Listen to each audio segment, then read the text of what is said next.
أفريكا وجودين وبيض بقاعي الماني بيرها ربر واقينا معي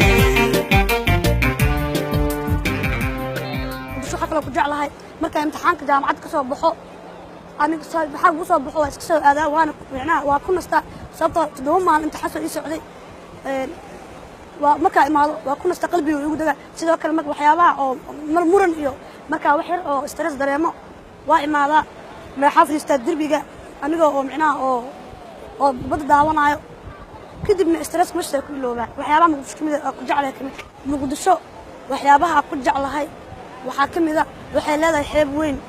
وحنا كم تهي ودمada caalamka ugu xeebaha weyn adduunka magaalada muqdisho aan ku jeclahay waxa kamid ah hawada aan qaadanayno dunida qaar waxay ka cawdaan kuleel zaa'id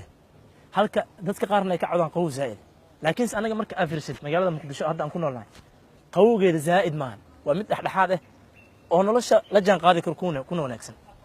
kuleelkeeda marka afirsid ma aha mid ka hor istaagayo shaqadaada iyo nolol maalmeedkaada inaad soo dhacsatid waa mid ku dhiirigelinayo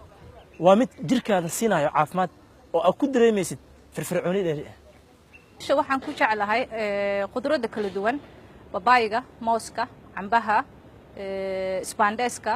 hilib fresh ah helaysa oo hadda la soo qalay lo'da ariga geelka malayga oo hadda badda ka soo baxaya heli karta anagoo og waliba ina wadamada hadda ka nimaadnay ognahay in talaajadaha ay ku xareysan yihiin cuntada laga yaabo inay isbuuc ku jiraan inay laba isbuuc ku jiraan muqdisho waa dhiigayga iyo dhuuxayga waan jeclahay I love you